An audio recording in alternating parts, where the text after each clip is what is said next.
pero vamos a contarles, está Jessica y está Ceci, las sumamos a las dos, porque empezaron a trascender en estas horas, ellas averiguaron algunos de los proyectos que tiene el gobierno preparado para la pospandemia, para el día después o para esta última etapa de la pandemia.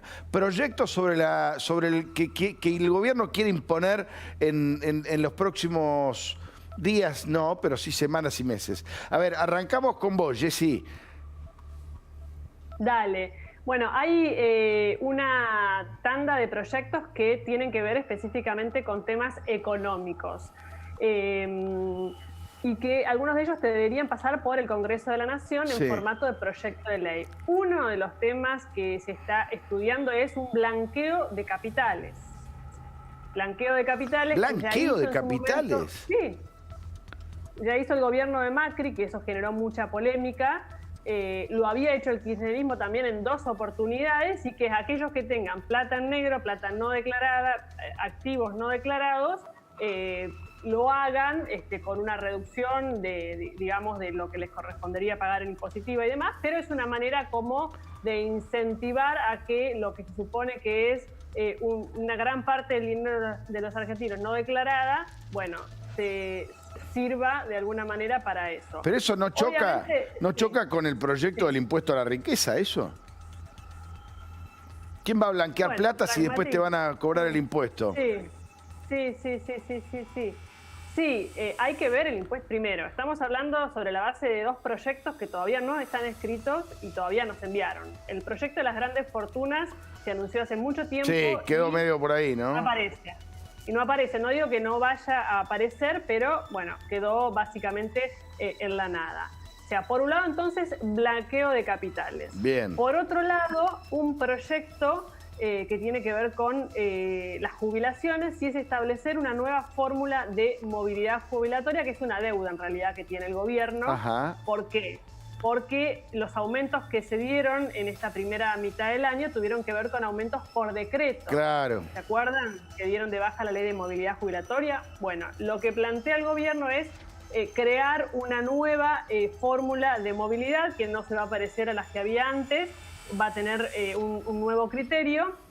Hay que ver como si esto perjudica o beneficia a los jubilados. Perjudica, Jessy, perjudica, siempre los perjudica. Es así, la historia argentina. Sí. Después hay otros temas que no necesitan pasar por el Congreso, como por ejemplo algo que está dando vuelta, que tiene que ver con el plan Ahora 18. Esto es algo más concreto y está vinculado específicamente al consumo, que es que el famoso Ahora 12, que es poder pagar en 12 cuotas, ahora sea en 18 cuotas, hay una intención de empezar, por ejemplo, si vos compras en julio o en agosto, empezar a pagar 3 meses después de eso, la primera cuota. Entonces terminarías de pagar, por ejemplo, si empezás a pagar en noviembre porque tenés 3 meses de gracia, terminarías de pagar todo en 2022. Claro, eso bancado por el Nación, o por el Tesoro directamente. Sí.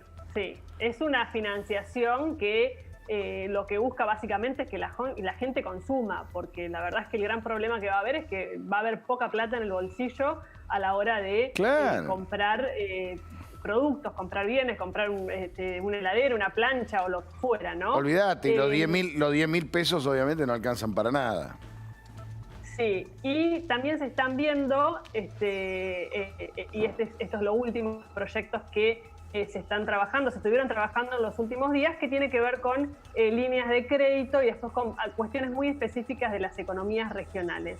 Toda esta batería de medidas que acabo de mencionar se estuvieron trabajando en los últimos días, formaron parte de las reuniones de gabinete económico dentro del gobierno, y lo que me decían hoy es faltan precisiones sobre estas medidas, obviamente, y la idea es empezar a trabajarlas en el segundo semestre. Bueno, métanle pata, ¿no? Métanle pata, hasta hace 7 meses este gobierno. A ver, en vez de pelearse con los opositores de pantuflas, con los periodistas, con cualquier cosa, hagan gestión.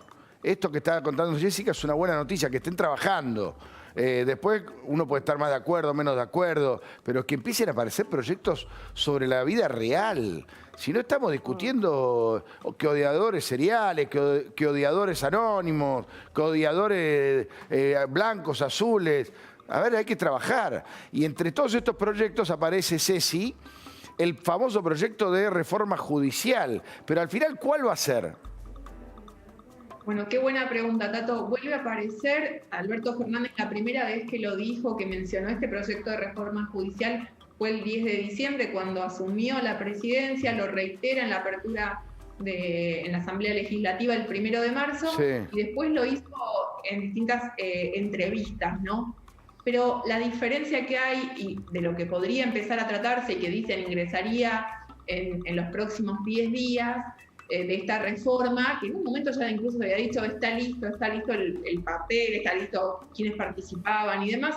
Bueno, ahora se vuelve a decir que tiene que estar listo en 10 días para ya ingresar, a debatirse y demás, pero vuelve a ser protagonista, a diferencia de lo que había dicho Alberto Fernández cuando habló en diciembre y en marzo, vuelve a ser protagonista la Corte Suprema de Justicia. La primera...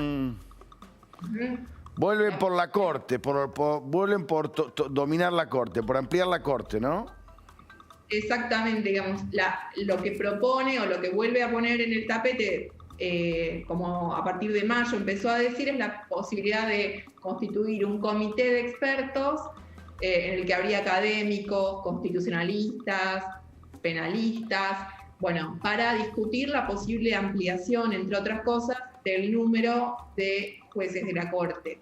Alberto en su momento dijo que él no tenía problemas con el número como estaba, pero recordemos, nosotros en mayo contábamos que el quiebre entre los primeros anuncios sobre la reforma judicial, que solo hablaban o apuntaban directamente a ordenar la justicia federal, con los anuncios que se empiezan a hacer a comienzos de mayo, tienen que ver básicamente cuando la Corte, en pleno, le responde a Cristina Fernández de Kirchner respecto de las sesiones remotas, ¿no?, en el Senado de la Nación. Déjame resaltar que esto fue un anticipo de Ceci Devana acá en La Nación Más, en este programa. Lo quiero decir porque, de verdad, esto fue un gran mérito de Ceci. Después, a la semana empezó todo el mundo a hablar de eso. Ahora, esto, Ceci, comprueba una vez más que en estos temas la que manda es Cristina, ¿no? Jessy, te preguntaba a vos, digo, por el lado político. Ah, perdón. Tienen nombres muy parecidos, chicas. ¿Qué quieren? Sí. Te complicamos las cosas, Tato. Sí. Bueno, sí, todos los puestos de gobierno que tienen que ver con lo judicial, Cristina fue ganando mucho terreno, más allá de, no tiene el ministro de Justicia, pero sí su segundo, es decir, fue ganando terreno y las decisiones más sensibles vinculadas a los temas judiciales son de Cristina. La reforma inicial era se suponía que era la vieja idea de Gustavo Vélez y entraron, yo lo llamo como de contrabando, le fueron metiendo como otras cosas que tienen el sello más de Cristina Kirchner. Entre esos... Además, dale, Ceci. No, que Cristina tiene una serie de pedidos muy importantes de reclamos ante la Corte, sobre los cuales la Corte todavía no se expidió, están desde mayo de 2019, y tienen que ver con el futuro inmediato de Cristina Fernández de Kirchner, porque esos reclamos están vinculados al juicio de obra pública, el primero que la tiene a ella en el banquillo de los acusados, ¿no? Este juicio del que venimos incluso hablando, que se dilata su reanudación. Bueno, los distintos reclamos que tiene presentada su defensa en la Corte, si la Corte les hace lugar, bueno, podrían terminar con el juicio directamente, ¿no? Entonces, es un escenario en el que cuanto antes se pueda empezar a tallar, bueno, podría darle más beneficios en su futuro cercano directamente. A ver, todo esto que estamos hablando, Jessica nos está hablando de 4 proyectos, bueno, 3 proyectos legislativos, Ceci de 1, todos van a generar mucho ruido. ¿Cuándo empiezan a entrar al Congreso? Les pregunto a ambas, arrancamos con vos, Jessy. Mira, hoy pregunté eso específicamente y lo que me dijeron es, bueno, cuando se hayan estabilizado los casos o sintamos que tenemos controlado la pandemia, o sea, después del 17 seguro, no esperemos que antes del 17 esto ocurra, con lo cual lo dejaron bastante abierto al tema de la fecha.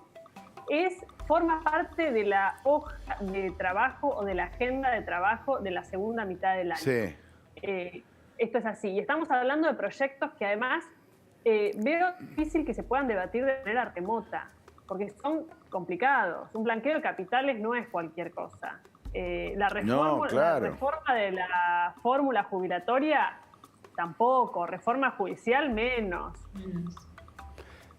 Totalmente, es muy complejo, incluso en cuanto al consejo que se habla para la reforma judicial, específicamente incluso lo de la Corte, se habla de que tendría 2 meses el consejo para, bueno, presentar bien el proyecto que tienen respecto de la Corte, ¿no? Con lo cual, bueno, estaríamos hablando no antes de septiembre el resultado de ese consejo. Sí, igual ahí ya va a generar lío el consejo mismo, la elección de los miembros. Chicas, les mando un beso a ambas porque llegaron los datos del coronavirus, así que nos reconectamos en un ratito, ¿vale? Dale. Último momento, entonces, datos del coronavirus tenemos para compartir con ustedes.